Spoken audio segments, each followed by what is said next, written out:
Welcome back to my channel Mathematica. आज हम class 10th की चैप्टर नंबर 3 की बात करते हैं, pair of linear equation in two variables. अब चैप्टर नंबर 3 में हमने दो एक्सरसाइज कवर कर ली हैं पहले ही, एक्सरसाइज 3.1 और 3.2। 3.1 एक्सरसाइज में आपको ग्राफ ड्राइंग थी और 3.2 में आपको लाइनों के बारे में बताया गया था। इंटरसेक्टिंग लाइन की इक्वेशंस क्या होती हैं, पैरेलल लाइन की इक्वेशन क्या होती है और कोइंसिडेंट लाइन की इक्वेशन क्या होती है। और वही 3.2 एक्सरसाइज में हमने क्वेश्चन देखे थे, कंसिस्टेंट और इनकंसिस्टेंट इक्वेशन कौन कौन सी थी। अब आज हम उन्हीं इक्वेशन को सॉल्व करना सीखेंगे। पहले हमने ग्राफिकली सॉल्व करने के लिए देखा था कि जहां पे दो ग्राफ इंटरसेक्ट करते हैं वही उसका क्या होता है, सॉल्यूशन होता है। पर अब इस सॉल्यूशन को ग्राफिकली बनाएंगे तो लगेगा टाइम। तो अगर आपको कोई भी दो इक्वेशन दी हुई हैं तो आप उनको कैसे सॉल्व कर सकते हैं। हालांकि अभी तक का हमें दो इक्वेशन दी होती है तो हम सॉल्व करते हुए आ ही रहे। जैसे कोई भी इक्वेशन दी है आपको x प्लस 2y बराबर 3 और दूसरी इक्वेशन दी है 2x प्लस 3y बराबर 5। ये दो इक्वेशन आपको दी हुई हैं, आपको सॉल्व करना इनको आता है। इधर से x की वैल्यू निकालिए, इधर रख दीजिए, तो ये होता है सब्स्टिट्यूशन मेथड। वैसे ही ऊपर 2 से इनटू करके माइनस कर दीजिए, एलिमिनेशन मेथड। वैसे ही आज हम यहाँ तीन मेथड्स की बात करेंगे कि इक्वेशन को, अगर दो इक्वेशन दी हुई हैं तो इक्वेशन को हम सॉल्व कैसे कर सकते हैं। सॉल्व करने का मतलब यही है कि ये कॉमन पॉइंट कैसे निकाल सकते हैं। तो इक्वेशन को सॉल्व करने के लिए आपको तीन मेथड बताए गए हैं इस चैप्टर में। पहला है सब्स्टिट्यूशन मेथड, दूसरा है एलिमिनेशन मेथड और तीसरा है क्रॉस मल्टीप्लिकेशन। एक्सरसाइज 3.3 में जो आपसे बात की गई है वो बात की गई है सब्स्टिट्यूशन की, कि सब्स्टिट्यूशन से कैसे आप सॉल्व कर सकते हैं अपनी इक्वेशन को बिना टाइम वेस्ट करे हुए। सब्स्टिट्यूशन को हम एक्सरसाइज 3.3 के पहले क्वेश्चन से ही समझते हैं। पहले क्वेश्चन में क्या है, आपको इक्वेशंस दी हुई हैं दो अलग अलग पार्ट्स में और आपको सॉल्व करके उनकी वैल्यू निकालनी है कि x और y की वैल्यू क्या आएगी। तो पहली इक्वेशन का अगर फर्स्ट पार्ट की बात करें तो आपको इक्वेशन पहली दी हुई है x plus y is equals to 14 और दूसरी इक्वेशन दी हुई है x minus y is equals to 4। ये दो इक्वेशन आपको दी गई है। तो सब्स्टिट्यूशन मतलब अपने नाम से ही वो क्लियर है कि सब्स्टिट्यूट करनी है वैल्यू। एक इक्वेशन से वैल्यू निकाल करके दूसरी इक्वेशन में सब्स्टिट्यूट कर दीजिए। जैसे अगर हम यहाँ अरेंज करें तो x is equals to 4 plus y हो जाएगा, y को उधर लिए गए। अब अगर x की वैल्यू ये है तो हम x की वैल्यू इसमें पुट कर दें। x की वैल्यू पुट कर देंगे तो क्या आ जाएगा, 4 plus y is equals to 14। 2y is equals to, ये 4 इधर आ जाएगा तो 14 माइनस 4 10, तो y की वैल्यू क्या आ गई, 10/2 5। y की वैल्यू आ गई तो इस इक्वेशन में हम वैल्यू रख दे y की। 4 प्लस 5 मतलब x की वैल्यू आपकी क्या आ जाएगी, 9। बस वैल्यूज आ गई। इन दोनों इक्वेशन का इंटरसेक्टिंग पॉइंट क्या होगा, 9,5। सब्स्टिट्यूशन मेथड या एलिमिनेशन, किसी भी इक्वेशन को सॉल्व करने का मतलब ये होता है कि दोनों इक्वेशन कहां पे एक दूसरे को कट करेंगी। तो ये जो दो लाइन ग्राफिकली जब आप ड्रॉ करोगे तो ये 9,5 पे एक दूसरे को क्या करेंगी, इंटरसेक्ट करेंगी।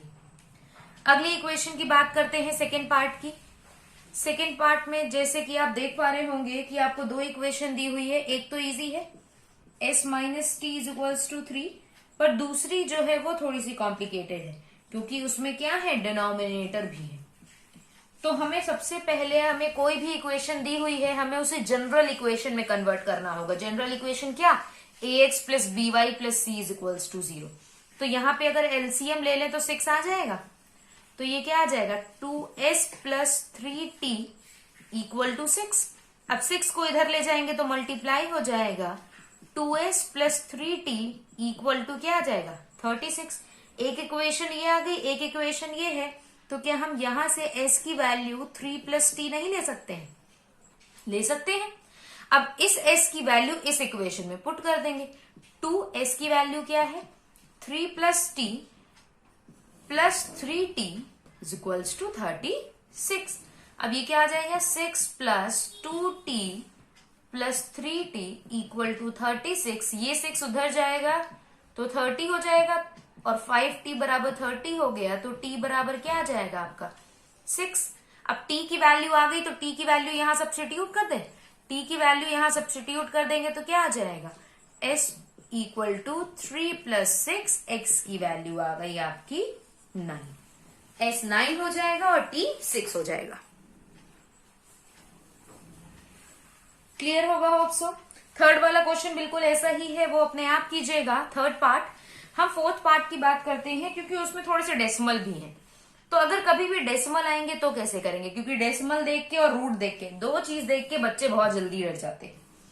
बिल्कुल भी जरूरत नहीं, बहुत इजी सा क्वेश्चन है। क्या है 0.2x plus 0.3y equal to 1.3, और दूसरी इक्वेशन आपको दी हुई है 0.4x plus 0.5y is equals to 2.3। अब ये तो बहुत ही इजी है, दोनों इक्वेशन में जो पॉइंट है वो एक एक के पहले है, तो हम ये सारे पॉइंट हटा दें। भाई यहां भी 10 आ जाएगा पॉइंट में, यहां भी 10 आ जाएगा, दोनों तरफ क्या हो जाएगा कैंसिल हो जाएगा। तो इक्वेशन हमारी क्या हो गई 2x plus 3y is equals to 30। कोई दिक्कत।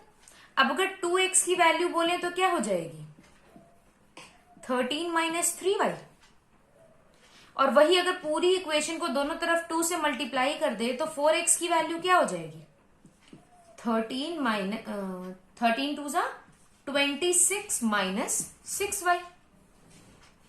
अब इस इक्वेशन में भी अगर डेसिमल हटा लें तो यही तो हो जाएगी 4x plus 5y is equals to 23। 4x की वैल्यू हमने निकाल ली है क्या 26 minus 6y plus 5y equal to 23। अब ये क्या हो जाएगा, ये हो जाएगा माइनस y, तो minus y is equals to, अब जब ये उधर जाएगा तो 23 माइनस 23 क्या होगा -3, तो y की वैल्यू क्या आ जाएगी 3। अब y की वैल्यू आ गई, इस इक्वेशन में पुट कर दे 4x is equals to 26 minus 6 into 3 मतलब 18 में ये करेंगे तो कितना आ जाएगा 6 to 8, ये 4x की वैल्यू हो गई, तो x की वैल्यू क्या हो जाएगी 8/4 मतलब 2। तो x की वैल्यू 2 आ गई और y की वैल्यू 3 आ गई। होप सो क्लियर होगा।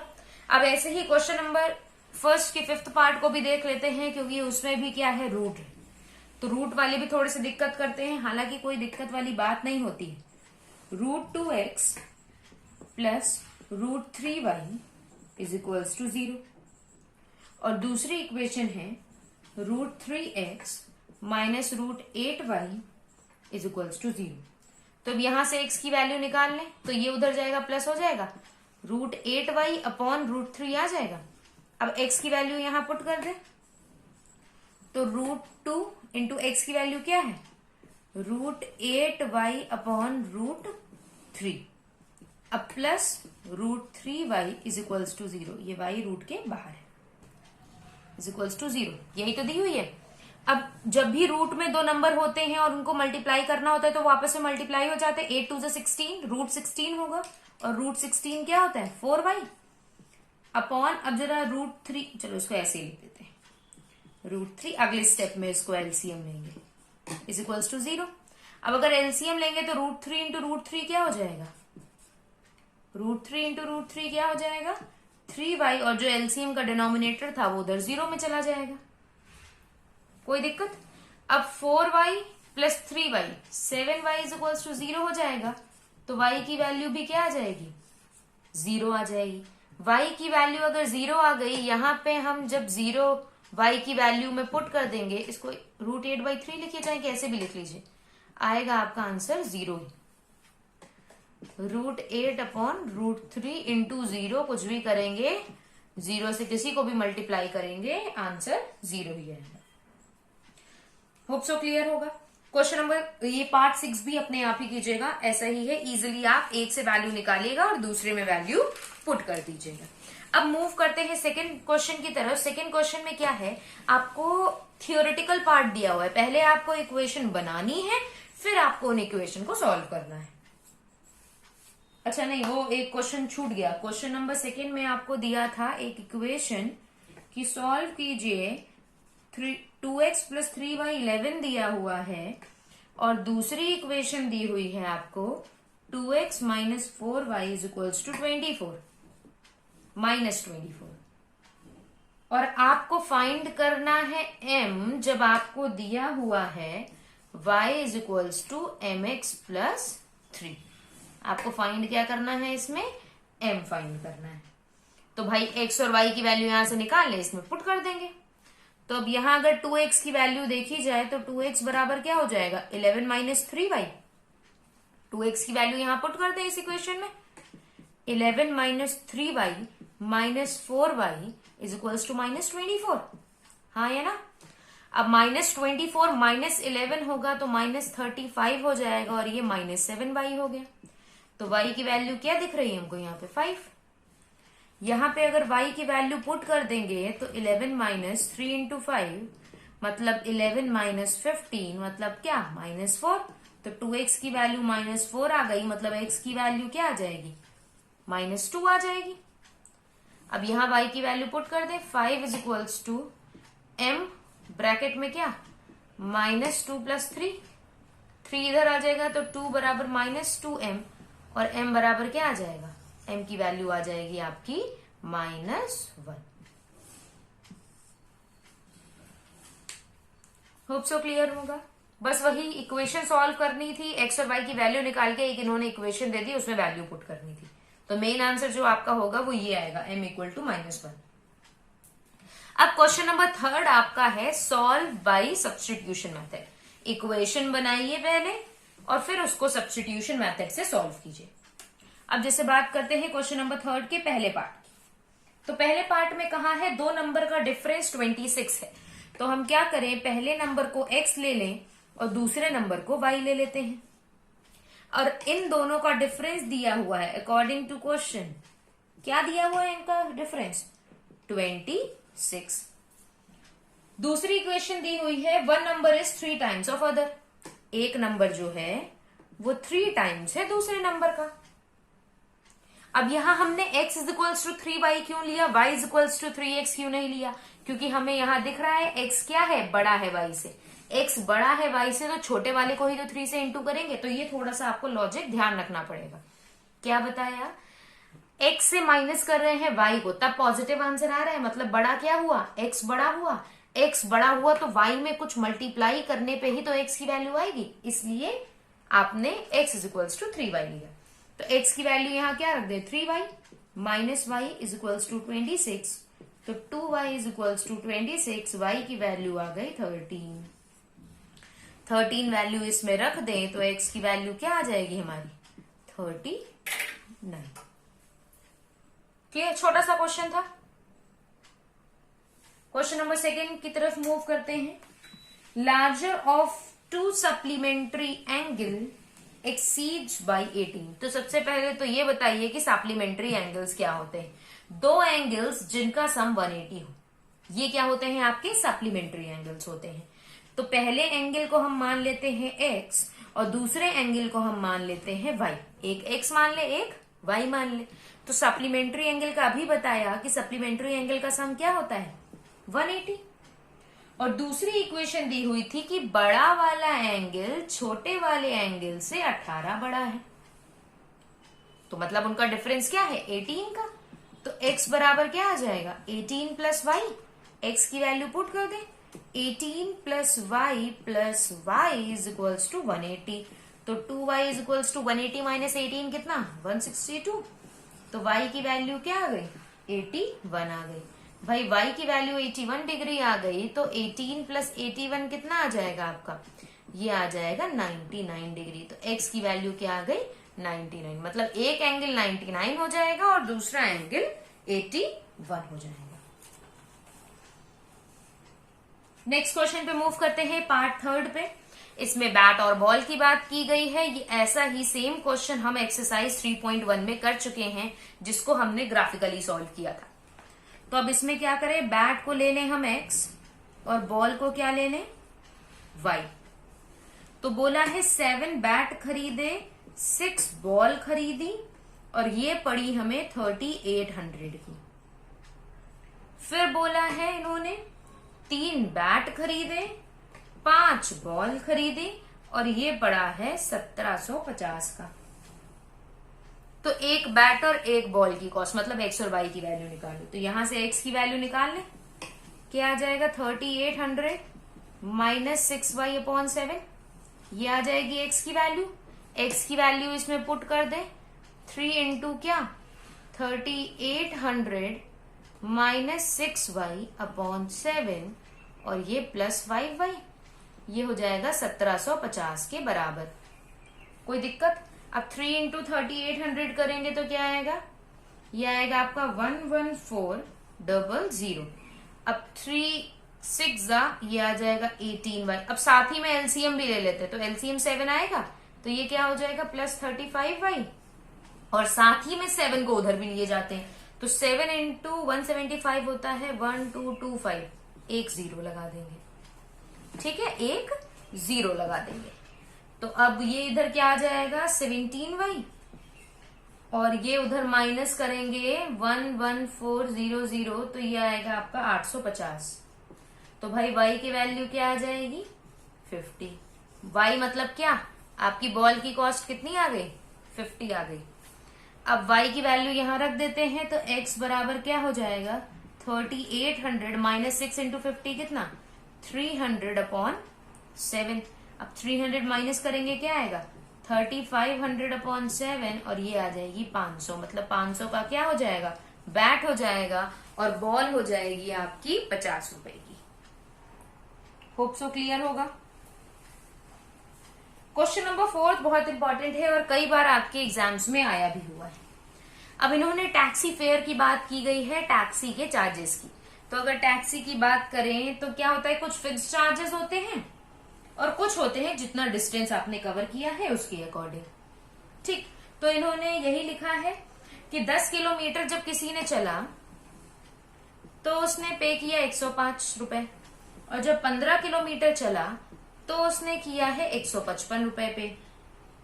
तो आप बताइए कि अगर कोई 25 किलोमीटर चल रहा है तो उसको कितने रुपए पे करने पड़ेंगे। तो अब इन्होंने कहा है फिक्स्ड चार्जेस भी हैं और डिस्टेंस कवर्ड भी चार्जेस हैं। तो हम क्या करें, फिक्स्ड चार्जेस को ले लेते हैं x, और फिर हम y ले लेते हैं वेरिएबल चार्जेस पर किलोमीटर, कि 1 किलोमीटर अगर चले तो y रुपए दोगे, 2 किलोमीटर चले तो 2y दोगे। तो अब क्वेश्चन के अकॉर्डिंग जब 10 किलोमीटर चले हैं मतलब फिक्स चार्ज तो दिया ही होगा, प्लस 10 किलोमीटर 10y वेरिएबल वाला दिया होगा, और टोटल पैसे दिए 105। पहली इक्वेशन। दूसरी इक्वेशन में 15 किलोमीटर चले हैं तो भाई 15y इज इक्वल्स टू 155। कोई दिक्कत? तो x की वैल्यू निकालेंगे, क्या आ जाएगा 155 माइनस 15y। अब ये x की वैल्यू यहां हम पुट कर दें, तो ये x की वैल्यू जब आप इस इक्वेशन में ऊपर वाली इक्वेशन में पुट करेंगे तो क्या लिखेंगे 155 minus 15y plus 10y is equals to क्या 105। तो ये -5 किसके बराबर हो जाएगा, उधर जाएगा तो ये -50 आ जाएगा। तो वेरिएबल चार्जेस पर किलोमीटर कितने आ जाएंगे आपके ₹10। अब यहां पुट कर देते हैं हम y की वैल्यू 155 माइनस 15 इंटू 10 मतलब 150। तो बचा कितना, तो आपके फिक्स चार्ज हो जाएंगे कितने 5 रुपए, और वेरिएबल चार्ज हो जाएंगे 10 रुपए। ठीक है, बहुत इजी सा क्वेश्चन था, छोटा सा। अब बात करते हैं पार्ट 5 की। पार्ट 5 में इन्होंने न्यूमरेटर और डिनोमिनेटर की बात की है। न्यूमरेटर और डिनोमिनेटर की बात की है, और न्यूमरेटर और डिनोमिनेटर में कुछ ऐड करने की भी बात की है। तो हम क्या करते हैं, सबसे पहले हम न्यूमरेटर को ले लेते हैं x और डिनोमिनेटर को ले लेते हैं y। पहले इन्होंने कहा है अगर 2 आपने न्यूमरेटर में भी जोड़ दिया और डिनोमिनेटर में भी जोड़ दिया तो आपकी जो इक्वेशन है वो जो फ्रैक्शन है वो 9/11 हो जाएगा। तो इसको सॉल्व कर लेते हैं। इक्वेशन क्या आ जाएगी 11x plus 22 equal to 9y plus 18। तो मतलब अगर बात करें x की वैल्यू की तो क्या आ जाएगी 9y, अच्छा ये इधर माइनस होगा तो -4 अपॉन 11, ये आ गई आपकी x की वैल्यू।